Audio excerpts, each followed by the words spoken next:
Gas cylinder चालू किया, पानी छोड़ा, इसमें से 4-5 आदमी इंजर्ड भी हो चुका है, हॉस्पिटल जा चुका है। लेकिन हम जो हटने वाले थे अब यहाँ से नहीं हटेंगे, या मरेंगे या मारेंगे। हम लोग को न्याय चाहिए जो काम किया। तो सरकार এত ভীত মমতা বন্দ্যোপাধ্যায়, আপনাকে আমরা বলছি আপনার ওই 14 তলার গদিতে থাকার আর এক মুহূর্ত অধিকার নেই। नमस्कार, द खबर एक्सप्रेस न्यूज में आपका स्वागत है। आरजी कर घटना को लेकर लगातार पश्चिम बंगाल में लोग विरोध करते हुए नजर आ रहे हैं। वहीं आज पश्चिम बंगाल छात्र संघ द्वारा विरोध किया गया। ममता की सरकार को कुर्सी से हटाने की मांग कर रहे हैं। इस वीडियो को अंत तक जरूर देखें और देखें कि पुलिस किस प्रकार अपराधियों की तरह जो है वो छात्रों के साथ विरोध करते हुए नजर आ रही है। নেওয়ার চেষ্টা করছে, এটা চক্রান্ত। কারণ একটা পিসফুল আন্দোলন, মমতা বন্দ্যোপাধ্যায় ভয় পেয়েছে গদি হারানোর কারণে। তিনি ভয় পেয়েছেন, মানুষ জেগে গেছে। আমরা বলেছিলাম দলীয় রাজনীতির বাইরে উঠে গিয়ে আসুন, নিজের অধিকারের স্বার্থে, নারীদের সুরক্ষার স্বার্থে, বাংলার শিক্ষিত প্রজন্মের চাকরির স্বার্থে, যাদের চাকরিটা হারিয়েছে তাদের চাকরিটা যোগ্য যারা, তাদের চাকরি পুনর্বহালের দাবিতে, অনিয়মিত কর্মীদের যাতে পারিশ্রমিক পায়, অবসরপ্রাপ্ত কর্মচারীরা যাতে ডিএটা পায়, এই নানান দাবি নিয়ে আমরা আন্দোলন চালিয়ে যাচ্ছি দীর্ঘদিন ধরে। আপনারা জানেন আমরা শহীদ মিনারে অবস্থান করছি। রাজ্য সরকার এত ভীত মমতা বন্দ্যোপাধ্যায়, আপনাকে আমরা বলছি আপনার ওই 14 তলার গদিতে থাকার আর এক মুহূর্ত অধিকার নেই। আপনি নেমে যান। বাংলার মানুষ আজকে দেখিয়েছে, আগামী দিনে আপনাকে 14 তলার ওই চেয়ার থেকে টেনে হিঁচড়ে আমরা নামাবো। সেই সংকল্প আজকে আমরা 27শে আগস্ট, যেটা বিপ্লবের মাস, আমরা অঙ্গীকার নিলাম। আজকে আপনারা প্লিজ দেখাবেন, বাংলার মানুষকে দেখাবেন। এই রাজ্যের মুখ্যমন্ত্রী যিনি বলেন এগিয়ে বাংলা, মায়েদের কিভাবে লাঠিপেটা করছে, কিভাবে কাঁদানে গ্যাস ছুটছে, বয়স্ক প্রবীণ মানুষকে কিভাবে মারধর করছে। এই চটিচাটা দলদাস পুলিশ, যে পুলিশ কিনা কামদুনির বিচার দিতে পারে না, যে পুলিশ হাসখালির বিচার দিতে পারে না, যে পুলিশ আমার ওই রানাঘাটের বিচার দিতে পারে না, ছুটিয়া গণধর্ষণ মামলার বিচার দিতে পারে না, শক্তিগড়ের বিচার দিতে পারে না, আরজিকরের প্রমাণ লোপাট মমতা বন্দ্যোপাধ্যায় অত সহজ হবে না। আপনি তল্পিতল্পা গুটিয়ে রাখুন। আপনাকে পশ্চিমবাংলার আমজনতা, ছাত্র সমাজ, শিক্ষিত প্রজন্ম, মাস্টারমশাই, শিক্ষিকারা আপনার অঙ্গীকার নিয়েছে। আপনাকে বিদায় করেই তবে ছাড়বো পশ্চিমবাংলা থেকে। কারণ পশ্চিমবাংলাটাকে যেভাবে আপনি দিনের পর দিন অন্ধকারের দিকে নিয়ে যাচ্ছেন, তার বিরুদ্ধে আমাদের এই আপসহীন গণ আন্দোলন জারি থাকবে।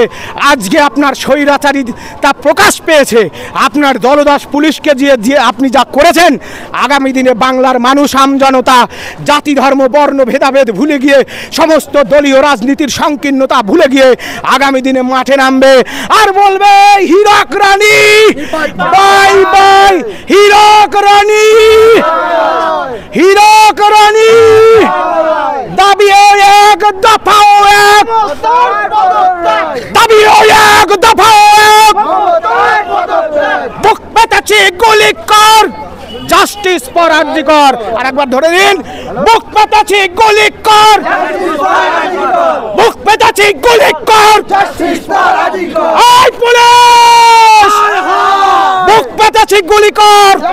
আপনারা রেভিসদের বাড়ি সব দিয়ে দিচ্ছেন, আপনারা জনসাধারণকে মারছেন, টিয়ার গ্যাস মারছেন, আর রেভিসদেরকে সব দিয়ে দিচ্ছেন আপনারা।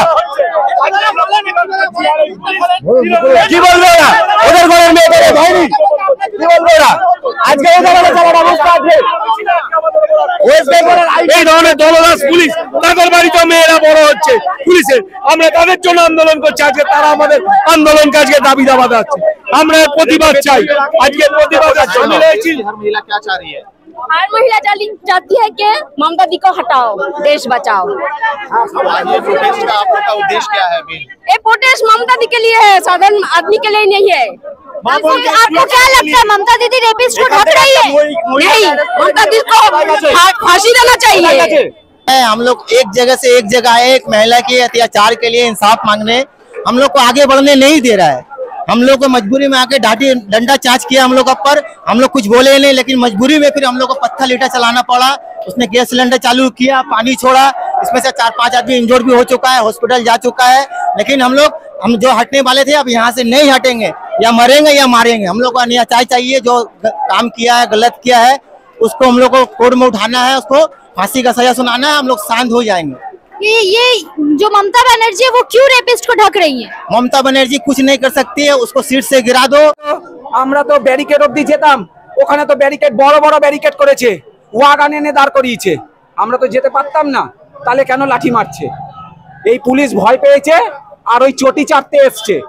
পুলিশগুলো যখন এখানে ঘুষ নেয়, সংবিধান কি বলেছিল তোরা রাস্তায় দাঁড়িয়ে ঘুষ নিবি, সাধারণ মানুষকে এখানে অত্যাচার করবি? ওরা ডিউটি দেখায় যে বর্দি পরে নাকি ওরা আইন শৃঙ্খলা বজায় রাখবে। কোথায় আইন শৃঙ্খলা বজায় রেখেছে? সাধারণ মানুষকে অত্যাচার করার জন্য এই সরকার এসছে, আর তার কুকুর এই পুলিশগুলো হয়েছে, চটি চাটার জন্য এসছে। কুকুরেরও একটা নীতি আছে, কিন্তু আমি আপনাদের মাধ্যম দিয়ে বলতে পারি পশ্চিমবঙ্গের লোক জাগছে, এরপরে আরো জাগবে। আর এই পুলিশের মা বোনেরাও ঘরে রয়েছে, কারণ যেদিন অত্যাচার হবে সেদিন কিন্তু কেউ বাঁচবে না। আজকে আমরা পুলিশের লাঠি খাচ্ছি, কালকে তাদের পুলিশের ঘরের মা বোনদেরকেও অত্যাচার হতে হবে। পুলিশগুলো সাবধান হোক, চটি চাটা বন্ধ করুক। ওরা 5 তলায় 7 তলায় বসে রয়েছে, চটি চাটা। এই পুলিশ, কিছু পুলিশেরও মাথা ফেটেছে, আমরা তাদের জন্য সহানুভূতি। কেন পুলিশের মাথা ফাটবে? তারাও তো ডিউটি করতে এসছে। আজকে তারা লাঠি আগে থেকে চালালো, আমাদের হাতে একটা কারুর কিছু ছিল না। প্রতিটা ছাদের মধ্যে খেয়াল করে দেখুন, সব পুলিশ ওখানে দাঁড়িয়ে রয়েছে, ইট সব মজুত করে রেখেছে। কেন এরকম রেখেছে? পুলিশ প্রশাসন তো ইট মারছে, হ্যাঁ তাদেরকে ইট মারছে। এখানে ছাদগুলোকে খেয়াল করে দেখুন, পুলিশ এখানে ইট গুলো মজুত করে রেখেছে, পুলিশ ইট মারছে। কুণাল ঘোষ কালকে এগুলো পরিকল্পনা করেছে, ওদের আগে থেকে ওরা বলছিল, তাই আজকে এই ফলস্বরূপ। কিন্তু আমরা মার খাওয়াকে ভয় পাই না, এখানে মরার জন্যই এসছি। 51 দিন অনশন করেছিলাম, সেদিনই মরে গেছিলাম, আজকে আবার না হয় মার খেলাম।